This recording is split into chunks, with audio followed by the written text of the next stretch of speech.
നിങ്ങളത് നടക്കില്ല എന്ന് പറഞ്ഞാൽ കാരണം എന്താണെന്ന് ഞങ്ങൾ കൂടെ അറിയണ്ടേ? നിങ്ങളൊക്കെ എന്താ ഞങ്ങളെ വിളിച്ചു വരുത്തി അപമാനിക്കുകയാണോ?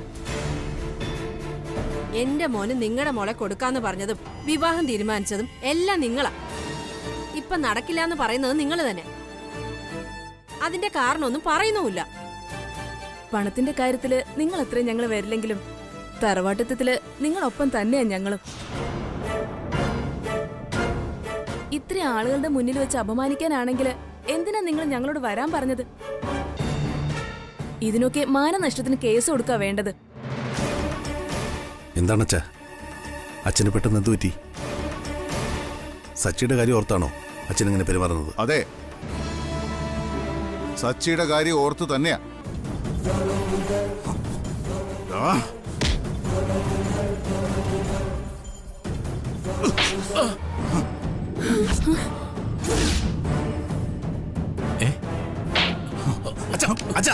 എന്തായി കാണിക്കുന്നേ?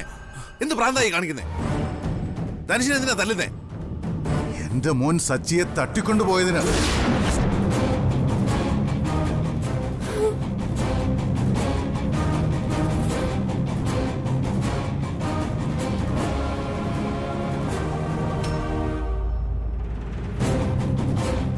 അവനോട് തന്നെ ചോദിക്ക, എന്തിനാ അങ്ങനെ ചെയ്തെന്ന്.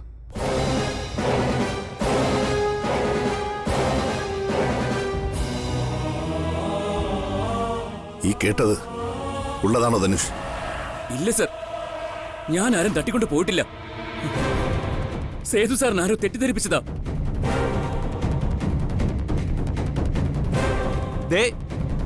നിങ്ങൾ എന്റെ മോനെ കുറിച്ച് ഓരോന്ന് പറയരുത്. താല്പര്യമില്ലെങ്കിൽ നിങ്ങൾ വിവാഹം നടത്തണ്ട. അതിന്റെ പേരിൽ ഇല്ലാ കഥകൾ പറഞ്ഞുണ്ടാക്കരുത്.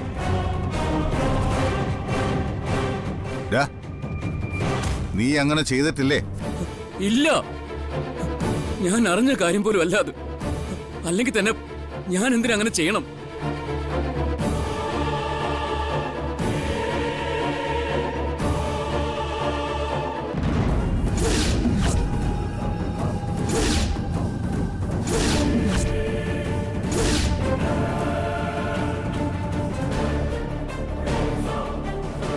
ഈ വീഡിയോയിൽ കാണുന്നവനാ സച്ചിയെ തട്ടിക്കൊണ്ടുപോയത്. അവന്റെ കൂടെ നിൽക്കുന്ന നീയല്ലേ ഇതിന്റെ എല്ലാം പുറകിൽ?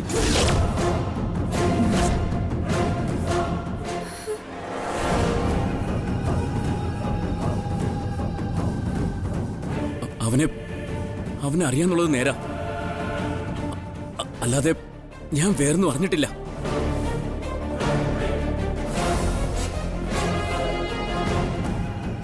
ആരാ സാറിനോട് ഈ കള്ളമൊക്കെ പറഞ്ഞു തന്നത്? സച്ചി തന്നെയാ.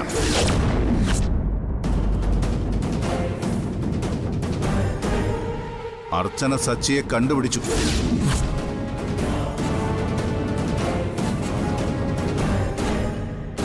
സച്ചി പറഞ്ഞതാ എന്നോടെല്ലാം.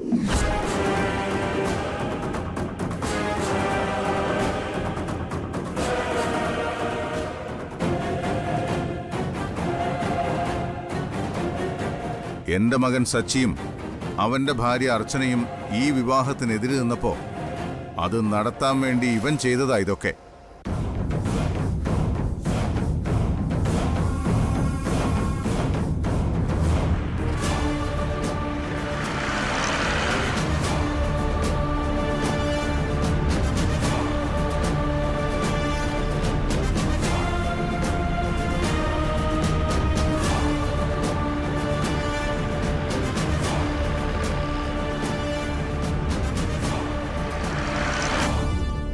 എതിർത്തവരെയെല്ലാം ഇവൻ ഈ വിവാഹത്തിൽ നിന്ന് ഒഴിവാക്കി സച്ചിയെ തട്ടിക്കൊണ്ടുപോയിട്ട് ഞങ്ങളുടെ മുമ്പിൽ നിന്ന് നാടകം കളിക്കുമായിരുന്നു, അല്ലടാ?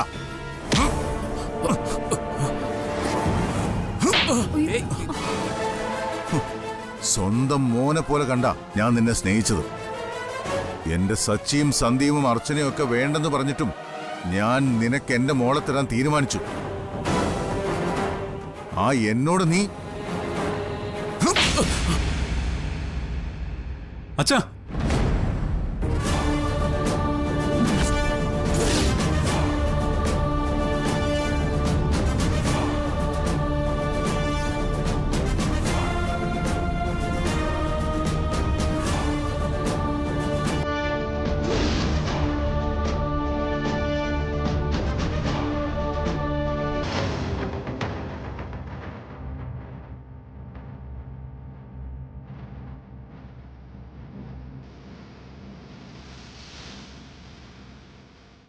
അച്ഛനോട് ക്ഷമിക്കടാ.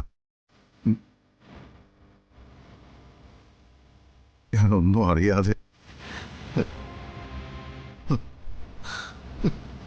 മോളെ, നിന്റെ ഭാഗമായിരുന്നു ശരി. നീ പറഞ്ഞപ്പോഴൊക്കെ ഞങ്ങളത് കാര്യമായിട്ട് എടുത്തില്ല എന്ന് മാത്രമല്ല, നിന്നെ ഒരുപാട് വഴക്ക് പറയുകയും ചെയ്തു. അതൊക്കെ വിട്ടേക്കച്ചാ. സച്ചേനെ കൂട്ടി വരാമെന്ന് പറഞ്ഞു പോയി. എനിക്ക് വഴിയിലുടനീളം ഈശ്വരൻ കൂടെ ഉണ്ടായിരുന്നു. നമുക്ക് ബാക്കിയെല്ലാം നമ്മുടെ വീട്ടിൽ ചെന്നിട്ട് പറയാം. ഇവിടെ വെച്ച് തീർപ്പാക്കേണ്ട മറ്റൊരു വലിയ കാര്യമുണ്ട്.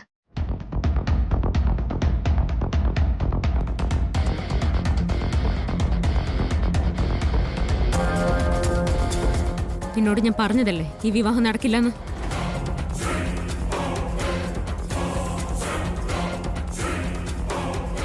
നീ ഈ നാട്ടിലേക്ക് വന്നത് മുതലുള്ള കാര്യങ്ങൾ നീ പറയൂ അതോ ഞാൻ പറയണോ?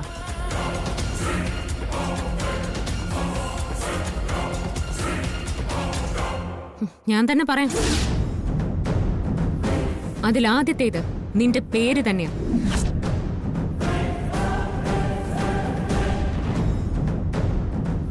നിന്റെ പേര് ധനുഷ് എന്നല്ല. എന്താ ശരിയല്ലേ? അർച്ചന ചോദിക്കുന്ന ചോദ്യങ്ങൾക്ക് വ്യക്തമായ ഉത്തരം മര്യാദയ്ക്ക് പറഞ്ഞോളൂ നീ. അല്ലെങ്കിൽ ഞാൻ നിന്നെ ഇവിടെ ഇട്ട് തല്ലും. മര്യാദയ്ക്ക് നീ പറഞ്ഞോ.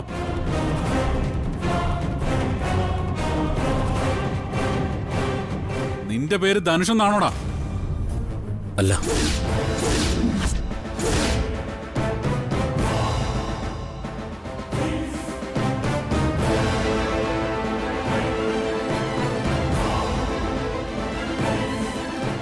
എന്തൊക്കെയായി പറയുന്നേ?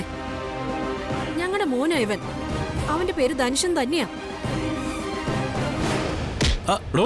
സത്യം പറ, താനിവന്റെ അച്ഛനാണോ? പറയാൻ. അല്ല,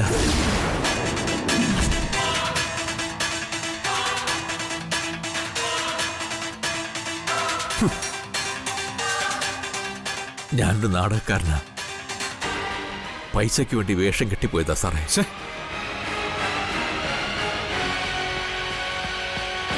ഞാൻ മാത്രമല്ല, ഇവരവന്റെ അമ്മയും പെങ്ങളും ഒന്നുമില്ല.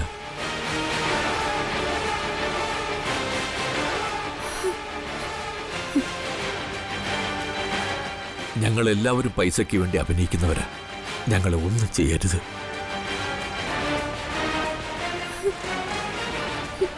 കേട്ടല്ലോ, പേര് മുതൽ അമ്മ വരെ വ്യാജം.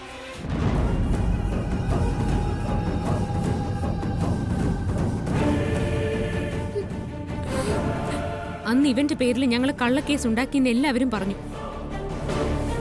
മുൻപ് ജോലി ചെയ്തിരുന്ന ഓഫീസിലെ ആ പെൺകുട്ടി മരിച്ചത് ഇവൻ കാരണം തന്നെയാ.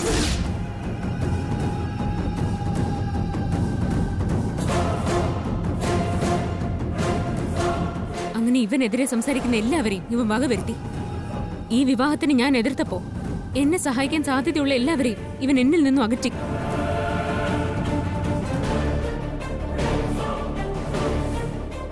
എന്റെ അനൂപേടനെ മനഃപൂർവ്വം അപകടപ്പെടുത്തി ആശുപത്രിയിലാക്കി. കള്ളം പറഞ്ഞ് സന്ധ്യ ഡോക്ടറെ ബാംഗ്ലൂരിൽ വിളിച്ചു വരുത്തി അവരെ തട്ടിക്കൊണ്ടുപോയി പൂട്ടിയിട്ടു. പിന്നെ എന്റെ സച്ചിനെ ട്രാപ്പിലാക്കി ഉപദ്രവിച്ചു. നീ എന്ത് കരുതി? ഞങ്ങൾ എല്ലാവരും പാവങ്ങളായതുകൊണ്ട് എല്ലാവരെയും പറ്റിച്ച് നിനക്ക് സ്നേഹയെ സ്വന്തമാക്കി ഇവിടുത്തെ സ്വത്തുക്കളുടെ എല്ലാം അവകാശിയായിട്ട് വാഴാന്നാ?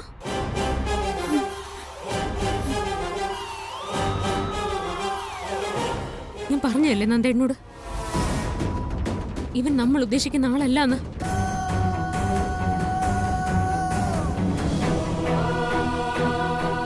എല്ലാവരോടും ഞാൻ പറഞ്ഞില്ലേ, ഇങ്ങനെ എല്ലാവരും തകർന്നു നിൽക്കുന്ന ഒരു സാഹചര്യം ഒഴിവാക്കാൻ വേണ്ടിയാ എല്ലാവരുടെയും കാല് പിടിക്കുന്ന പോലെ ഞാൻ പറഞ്ഞത്.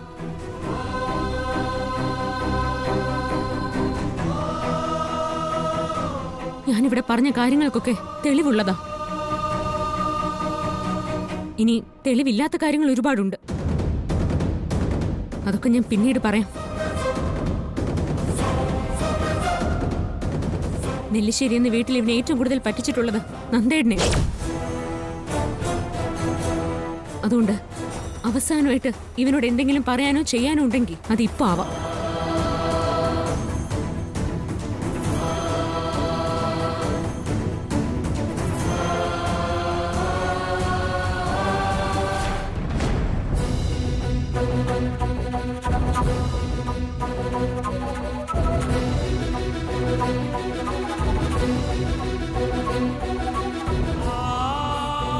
എന്നെ പറഞ്ഞു പറ്റിച്ചതിലുപരി നിന്നെയാ ഇവൻ കൂടുതൽ ചതിച്ചത്.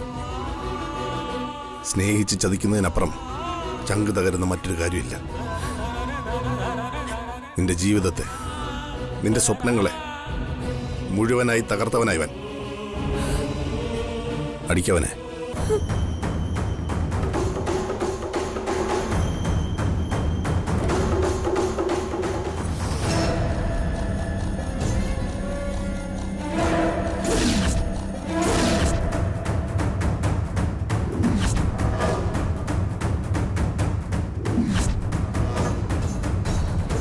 അടിക്കാനല്ലേ പറഞ്ഞത്?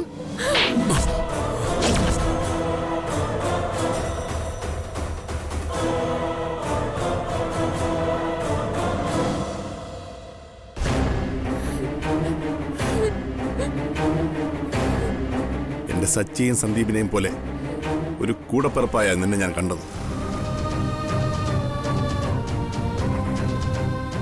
പലപ്പോഴും അവരെക്കാളേറെ നിന്നെ ഞാൻ വിശ്വസിച്ചു. സച്ചി അർച്ചനയും എല്ലാവരും മാറി മാറി പറഞ്ഞതാ നീ ശരിയല്ലെന്ന്.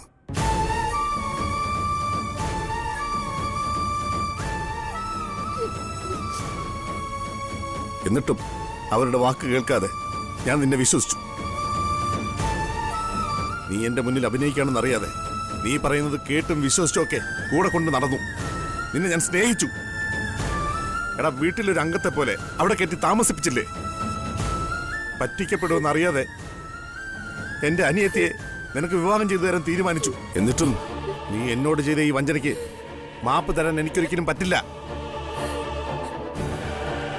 അർച്ചന സച്ചിയെ കണ്ടെത്താൻ വൈകിയിരുന്നെങ്കിൽ ഈ കല്യാണം ഇപ്പൊ നടന്നേനെ. ഒന്നും അറിയാതെ എന്റെ സ്നേഹമോള് നിന്നോടൊപ്പം വന്നിരുന്നെങ്കിൽ ഇവളുടെ ജീവിതം എന്താവുമായിരുന്നു?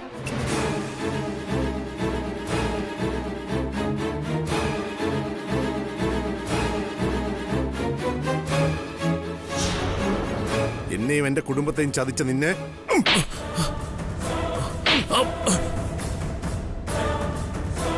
നന്ദേട്ടാ, നന്ദേട്ടാ മതി.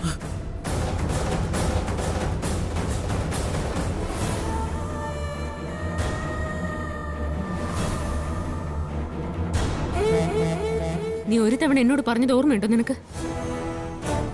നെല്ലിശ്ശേരി വീട്ടിൽ വന്ന് അവിടെ താമസമാക്കി അവിടുത്തെ പെണ്ണിനെ നീ സ്നേഹിച്ച് കെട്ടാൻ പോകുന്നത് അവിടുത്തെ എന്റെ ഭർത്താവ് ഉൾപ്പെടുന്ന ആണുങ്ങൾക്ക് കഴിവില്ലാത്തതുകൊണ്ടാണെന്ന്. ഇപ്പൊ നിനക്ക് മനസ്സിലായോ? എല്ലായിടത്തും നീ കണ്ട ആണുങ്ങളല്ല നെല്ലിശ്ശേരിയിലെ ആണുങ്ങളെന്ന്.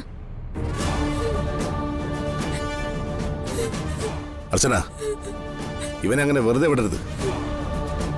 വെറുതെ വിടുന്നില്ല നന്ദേട്ടാ. ഇവനെ കൊണ്ടുപോകാനുള്ള വണ്ടി പുറകെ വരുന്നുണ്ട്.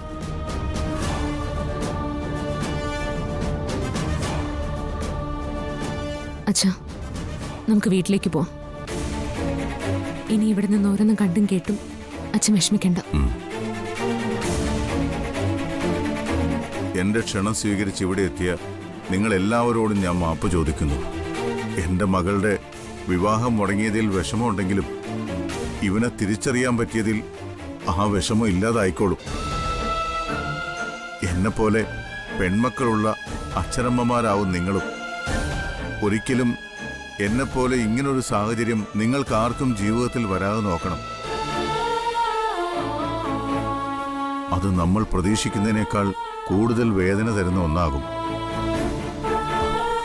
പോകാം മക്കളെ.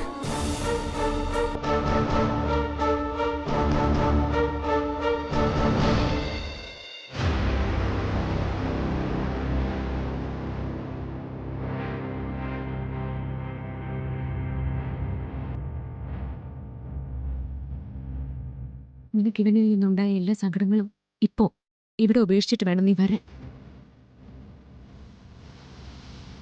ഇങ്ങനെയുള്ളവർക്ക് വേണ്ടി കരയുന്നത് തന്നെ എൻ്റെ മോൾക്ക് കുറച്ചില്ല. അനകെ, നീ സ്നേഹയെ വണ്ടി കൊണ്ടിരുത്ത.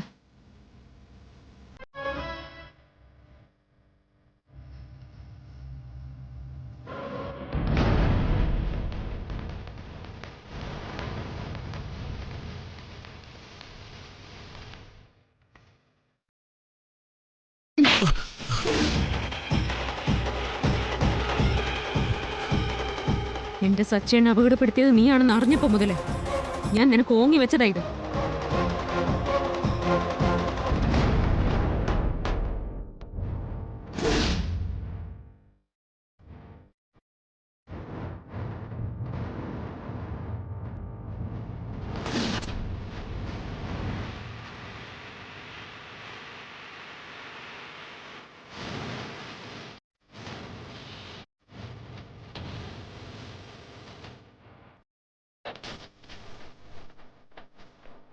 രക്ഷപ്പെട്ടു എന്ന് കരുതണ്ട. ഞാനായിട്ട് തന്നെ രക്ഷപ്പെടുത്തിയതാ. ഞാനിവിടെ അവന്തിക എന്ന നിങ്ങളുടെ പേര് പോലും പറയാത്തത് നിങ്ങൾ എനിക്ക് നെല്ലിശ്ശേരിയിൽ വേണം.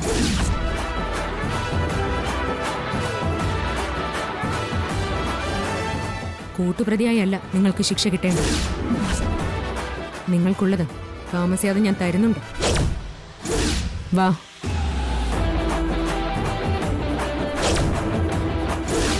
വരാൻ. എല്ലാത്തിലും നീ ജയിച്ചു എന്നുള്ള അഹങ്കാരത്തിന്റെ ചിരി ഇപ്പൊ നിന്റെ ഉള്ളിലുണ്ടെന്ന് എനിക്കറിയാം. അത് മുഖത്ത് പ്രകടമാവുന്നില്ലെങ്കിലും ഉള്ളിൽ അങ്ങനെ ആഘോഷിക്കുന്നുണ്ടെന്ന്. ആ ആഘോഷം നിന്റെ മുഖത്തേക്ക് വരുന്നൊരു സമയമുണ്ടല്ലോ, നിന്റെ വിവാഹ മുഹൂർത്തത്തിന്റെ സമയം. ആ സമയത്ത് ഞാൻ വരുന്നുണ്ട് നിന്റെ മുന്നിലേക്ക്, എന്റെ സച്ചേട്ടനോടൊപ്പം. ഈ വിവാഹം നടക്കില്ലടാ.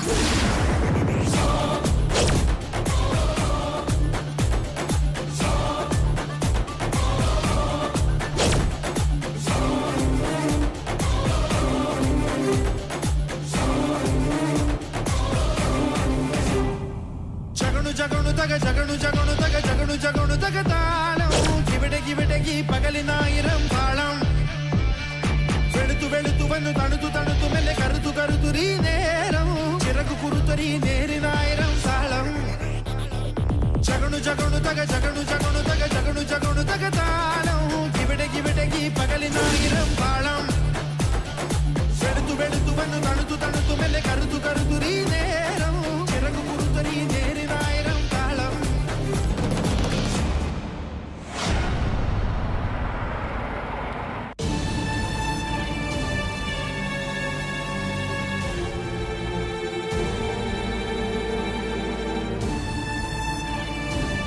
മോനെ സന്ദീപേ, ഇതിപ്പോ നേരെ ഒരുപാടായില്ലേ? സ്കാനിങ് റിപ്പോർട്ട് കിട്ടിയിട്ടും സർജറിയെക്കുറിച്ച് ആരും ഒന്നും പറയുന്ന പോലും ഇല്ല. എത്ര നേരം എന്ന് പറഞ്ഞാൽ നമ്മളിങ്ങനെ കാത്തിരിക്കുന്നത്? മോൻ ഒന്ന് പോയി ഡോക്ടറോട് ചോദിക്കേ, എന്തെങ്കിലും അറിഞ്ഞൊന്ന് സമാധാനമായിട്ടിരിക്കെങ്കിലും ചെയ്യാലോ. അതെ മോനെ, 8 മണിക്കൂർ മുമ്പേ പറഞ്ഞതല്ലേ. സമയം ഇപ്പൊ ഇത്രയായില്ലേ, ഇനി നമ്മൾ എന്ത് ധൈര്യത്തിലായിരിക്കുന്നേ? ഡേറ്റ് വല്ലതും മാറ്റി വെച്ചെന്നോ സ്കാനിങ് റിപ്പോർട്ടിൽ എന്തെങ്കിലും കുഴപ്പമുണ്ടോയെന്നോ ഒന്നും നമുക്കറിയില്ലല്ലോ. രണ്ടിലൊന്നും അറിഞ്ഞേ പറ്റൂ. ഞാനും വരാം, നമുക്ക് ഡോക്ടറെ ഒന്ന് പോയി കാണാം.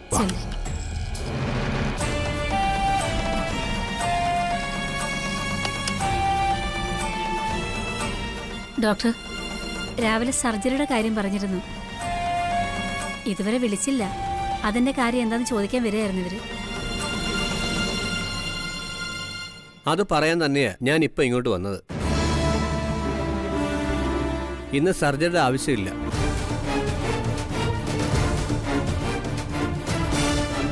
സ്കാനിംഗ് റിപ്പോർട്ടിന്റെ റിസൾട്ട് പോസിറ്റീവാണ്. അതായത് കുഞ്ഞിന്റെ പൊസിഷൻ ഏകദേശം നോർമൽ പൊസിഷനിലേക്ക് ആയിട്ടുണ്ട്.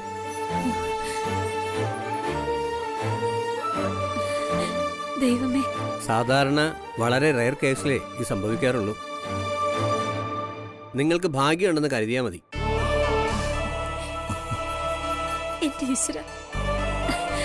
2-3 ദിവസം കൂടി നമുക്ക് വെയിറ്റ് ചെയ്യാം. നോർമൽ ഡെലിവറിക്ക് തന്നെ സാധ്യതയുണ്ട്. പക്ഷേ